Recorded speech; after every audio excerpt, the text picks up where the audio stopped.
So dear students, पिछली class में हम लोगों ने कंपैरिजन पढ़ लिया था, है ना। किसी एक का ईएमएफ निकालना ही पढ़ लिया था। अब अपन बात करते हैं इसके नेक्स्ट एप्लीकेशन का, which is internal resistance find करना होता है। बच्चों, सबसे पहला काम क्या करते हैं अपन, अपने पोटेंशियोमीटर की बेंच को ना बना लेते हैं। तो बनाने का मतलब होता है you will be setting up the basic circuitry. Basic circuit का मतलब होता है ये जो आपको प्लेट दिख रही है ना बच्चों, इसी बेंच के ऊपर ना, है ना, इस बेंच के ऊपर हमें क्या करना है, वायर वगैरह लगा देना है और उसमें से करंट दौड़ा देना है। तो देखो, मैं अभी यहाँ पे जनरली 4 टर्न्स करता हूँ क्योंकि लैब में इससे ज्यादा ही होंगे, लेकिन इसे ये काफी है आपको समझाने के लिए। मेरी बात समझ में आ रही है? ठीक है, तो एक क्या हो जाएगा बच्चों आपके पास ए टर्मिनल, और एक क्या हो जाएगा यहाँ पर बी टर्मिनल। हम बात कर रहे हैं इंटरनल रेजिस्टेंस की, तो उसके पहले यहाँ पर एक ड्राइवर करंट तो होना ही चाहिए ना। करंट दौड़ेगा तभी तो काम करेगा ये। तो करंट को चलाने के लिए आपको क्या करना होता है, इसको बैटरी से कनेक्ट करना होता है। बैटरी एलिमिनेटर कहते हैं उसको। देन फॉर आर कन्वीनियंस हम एक एमीटर लगा लेते हैं, थोड़ा अच्छा दिखने के लिए। इसको की वगैरह लगा लेना कि ये चालू कर रहे हैं यहाँ से अपन, और ये रियोस्टेट से कनेक्ट हो जाता है। रियोस्टेट के पास 3 टर्मिनल्स होते हैं, एक ये होता है, एक ये होता है, और एक इसका वेरिएबल वाला होता है। तो एक फिक्स पे लगाया जाता है और एक वेरिएबल पे, ताकि अपन इसकी वैल्यूज को वेरी कर सके, ताकि यहाँ करंट को अपन रेगुलेट कर सके।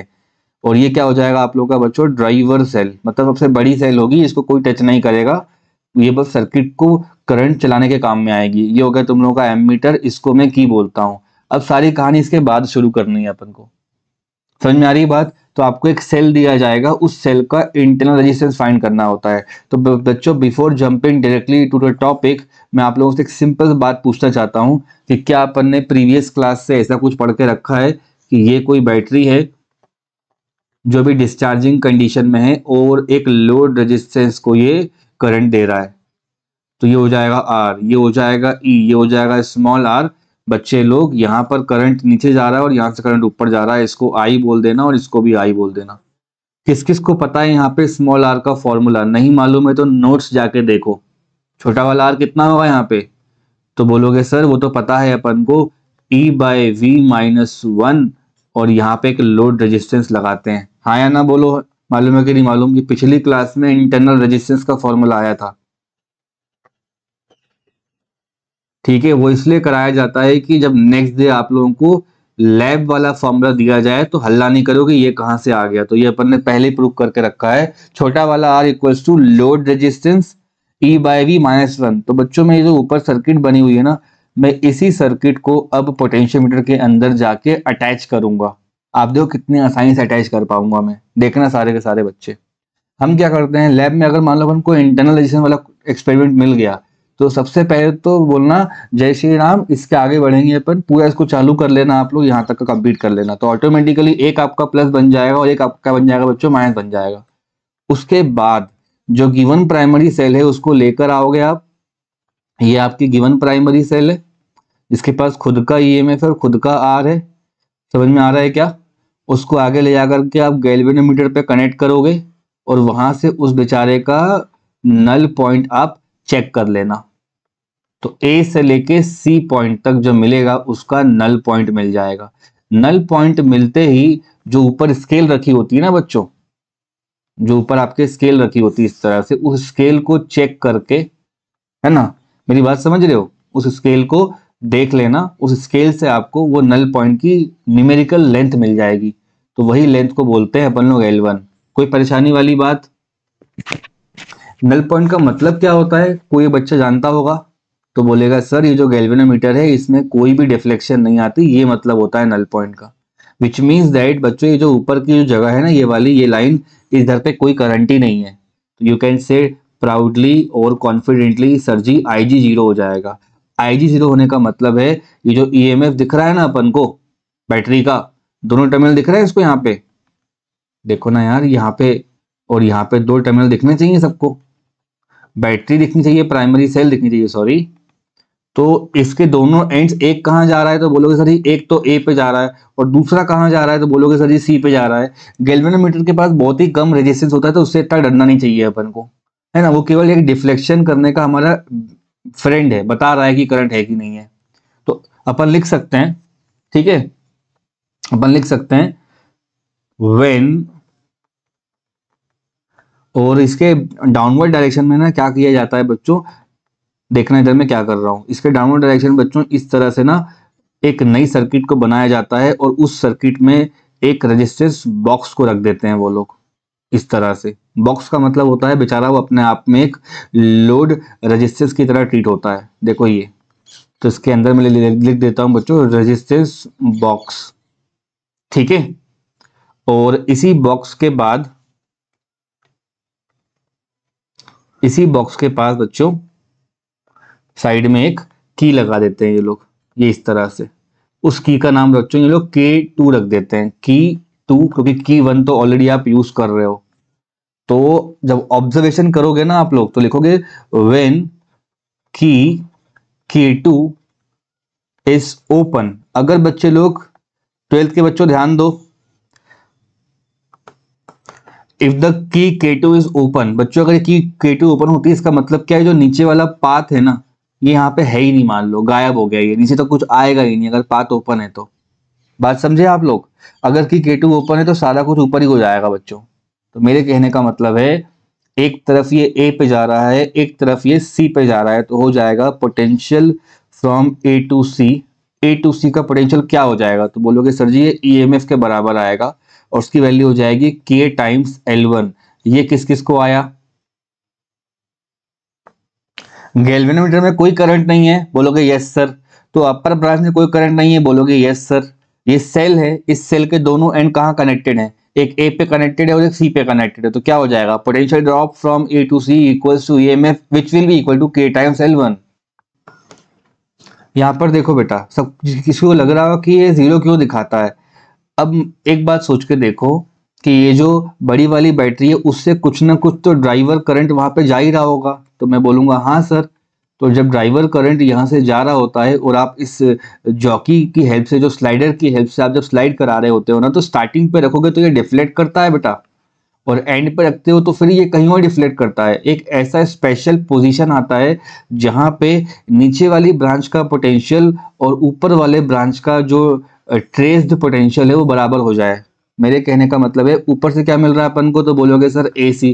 जिस मोमेंट वो EMF के बराबर हो गया उस मोमेंट वो अंदर करंट को घुसने देगा क्या बेटा?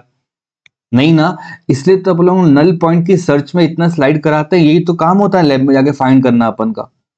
इस जॉकी को आप शुरुआत में टच करोगे ना, ये स्लाइडर जो होता है हमारे पास पॉइंटर है ना, मेटल का पॉइंटर होता है, इसको अगर शुरुआत में कहीं टच कर दोगे तो वो तो इतना सा ही पोटेंशियल रहेगा। तब बैटरी का पोटेंशियल ज्यादा हो जाएगा तो करंट यहाँ से भगना शुरू कर देगा, तो ये डिफ्लेक्ट मारेगा। और जब आप जॉकी वाले जो पॉइंटर उसको एंडिंग पे टच करोगे तो ऊपर का पोटेंशियल ज्यादा हो जाएगा, तो ऊपर से करंट अंदर आना शुरू कर जाएगा, तो यहाँ से करंट एंटर करना लग जाता है। तो दोनों साइड खराब है अपने लिए। अपन को तो उस मिड पॉइंट पे पहुंचना है ना जहां करंट आए ना जहां करंट जाए, और उस पॉइंट को बोलते हैं null point. For sure upper wire में तो करंट है, लेकिन हमारे अंदर क्यों नहीं आ रहा है? क्योंकि जो ड्रॉप है वो EMF के बराबर हो गई है, और ऐसा होते ही अपन लिख सकते हैं KL1। आप देखो ना बेटा EMF की डेफिनेशन क्या होती है, सारा लड़ाई फसाद की जड़ यही है। EMF का मतलब होता है पोटेंशियल डिफरेंस व्हेन, बोलो, no current, when no current passes. बात समझे? यही एक चीज का एडवांटेज उठा करके हम प्रैक्टिकल करे जा रहे हैं, हम वाइवा दिए जा रहे हैं, हम एप्लीकेशन बनाए जा रहे हैं। तो कैसे भी मैं नल पॉइंट ले आऊंगा, मेरा काम हो जाएगा। बात समझे आप? तो वही यहाँ करने की कोशिश करी गई है कि नीचे K2 तो ओपन कर दे तो ये तो ब्रांच पूरी ओपन हो जाएगी अपनी, और ऊपर में IG 0 कर दिया है मैंने। मतलब यहाँ पे I0 का मतलब है इस वाली ब्रांच में कोई करंट ही नहीं है जो प्लस साइन से आ सके। तो अपन बेटा बड़े आसानी से बोल सकते हैं that this thing is true, potential difference is equals to EMF which is equals to K times L1। अब बारी आती है आज की क्लास के आपके फंडामेंटल की, वो ये है कि जैसे ही बच्चे लोग आप K2 को क्लोज करते हो, व्हेन की K2 इज क्लोज्ड, तो बच्चों पूरे एक्सपेरिमेंट में आग लगे। ये नीचे वाले जगह पे देखो, इतनी जगह पे ध्यान दो। क्या ये डायग्राम आपको लेफ्ट हैंड साइड बना हुआ डायग्राम नहीं दिख रहा? एक बैटरी है, इंटरनल रेजिस्टेंस और एक लोड है, तो ऊपर भले ही आग लगी हो, ये जो बैटरी है ये नीचे वाली सर्किट में करंट देना शुरू कर देगी। वो करंट हो जाएगा I1। वो ड्राइवर करंट नहीं रहेगा, वो आईजी नहीं रहेगा, वो इस छोटी सी सर्किट में जो ब्लू वाली सर्किट है वहां पे करंट चलने लग जाएगा। मेरी बात समझ में आई अब सबको? तो जब वो इंटरनली करंट चलने लग जाएगा बच्चों, इस लोड रेजिस्टेंस, इसको एज अ लोड ट्रीट कर लो। तो ये वही डायग्राम है जो लेफ्ट हैंड साइड पे अलग से बना हुआ है बच्चों। जब T2 क्लोज करोगे ना तो अपन बोलेंगे द करंट, मेंशन करना होगा, एक नया करंट होगा, the current I1 flows through resistance box. अब अगर किसी बैटरी से करंट फ्लो होता है तो आप मुझे बताओ उसके दोनों एंड पे क्या आएगा, ईएमएफ आएगा या केवल पोटेंशियल डिफरेंस आएगा? उसके एंड पे केवल टर्मिनल वोल्टेज ही आएगा। अब अगर बच्चों आप लोग ये बैटरी डिस्चार्ज करने पे आ जाओगे ना तो अपन बोलेंगे देयरफॉर जो प्राइमरी सेल है, pay attention everybody, therefore primary cell is क्या कर रही होगी, ये डिस्चार्ज कर रही होगी। डिस्चार्ज करने का मतलब क्या होता है, जो ईएमएफ होता है वो ज्यादा होता है किससे, पोटेंशियल ड्रॉप से। होता है नहीं होता? ये दो बातें याद तो करो बच्चों, कितना बार पढ़ाया मैंने आप लोगों को, होता है ना। तो ईएमएफ का जो नल पॉइंट आपका जहां पर भी आया है उससे थोड़ा कम आएगा आपका नया वाला नल पॉइंट, ठीक है। तो यहां पे अपन लिखते हैं देन, अब देखो नीचे करंट चल रहा है, आईजी पे जीरो करने के लिए आपको एक नई जगह पर जाना पड़ेगा बच्चों, नए कोई नल पॉइंट की तलाश में, वो थोड़ा कम ही आएगा सी से, तो बच्चों उसका नाम रख देना सी डैश, और लेंथ हो जाएगी बच्चों आपकी L2। बात समझे क्या सब लोग? थोड़ा कम होगा, थोड़ा ही सा कम होता है वो। तो आंसर हो जाएगा नाउ पोटेंशियल डिफरेंस बिटवीन ए से लेके सी डैश, वो क्या हो जाएगा, वो ईएमएफ आएगा या वी आएगा? बताओ दोनों में से क्या होगा? ईएमएफ तब होता है जब करंट फ्लो नहीं कर रहा हो बैटरी से, करंट चल रहा है तो वो वी के बराबर ही आएगा, और वो हो जाएगा बच्चों लोग के टाइम्स L2। इक्वेशन नंबर 2, जैसे ही आप इन दोनों इक्वेशन को डिवाइड करोगे तो आपको मिल जाएगा E बाय वी बराबर कितना होता है, L1 बाय L2। बच्चों इस चीज को आप कहाँ रख दो, अपने स्टैंडर्ड फॉर्मूले में जो आपको कल पढ़ाया गया है, ये ऊपर लिख रहा हूं मैं, therefore internal resistance in the laboratory, numerical solve करने के लिए अलग फॉर्मूला है और लैब में जाके सॉल्व करने का अलग फॉर्मूला है। आर की जगह पे आ जाएगा बच्चों रेजिस्टेंस बॉक्स, ब्रैकेट खुलेगा, ई बाय वी की जगह पे आ जाएगा L1 by L2 minus of 1, और ये एक नया फॉर्मूला है जो आपको आज मिला है, ठीक है। ये एक नया फॉर्मूला जो आपको आज मिला है, याद रहेगा बच्चों। ई बाय वी की जगह पे क्या करना है, L1 बाय L2। L1 कब लेना है, जब ईएमएफ आ रहा होगा। L2 कब लेना है, जब बैटरी चालू होगी, है ना। एक बार आप लैब में जाके इसको जब बना लोगे ना तो it will become extremely clear. मैं फिर से इसको एक्सप्लेन कर देता हूं। वायर के अंदर करंट है, उस करंट का नाम है ड्राइवर करंट। नीचे वाले लूप में कोई करंट नहीं है, उसका नाम होता है आईजी, तभी इसको नल पॉइंट पे बोलेंगे अपन।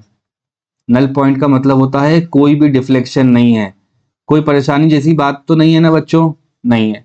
अब नीचे की तरफ आओगे तो यहाँ पे एक नया करंट होता है, न्यू करंट, इसका नाम हो जाएगा I1। ये सिर्फ नीचे वाले लूप में रहता है, जब ये रहेगा मतलब ये की आपने क्या कर रखी है, क्लोज करके रखी है। व्हेन यू क्लोज दिस की, नीचे करंट होगा, करंट होगा तो यहाँ पे ईएमएफ नहीं, अब वोल्टेज आना शुरू हो जाएगा। देखो ना, वही तो चेंज हुआ है, और क्या चेंज हुआ है चैप्टर में या कल से लेके आज तक। VAC डैश नई लेंथ क्या हो जाएगी, पोटेंशियल डिफरेंस, वो हो जाएगा KL2। जैसे डिवाइड मारोगे आंसर मिल गया आपको, कोई टेंशन तो लेना नहीं होता बच्चों इस टॉपिक में। तो E बाय V का मतलब हो जाएगा L1 by L2। Just you can substitute this value here and you can get your answer. Small r equals to resistance box, bracket में L1 by L2 minus 1। Clear बच्चों?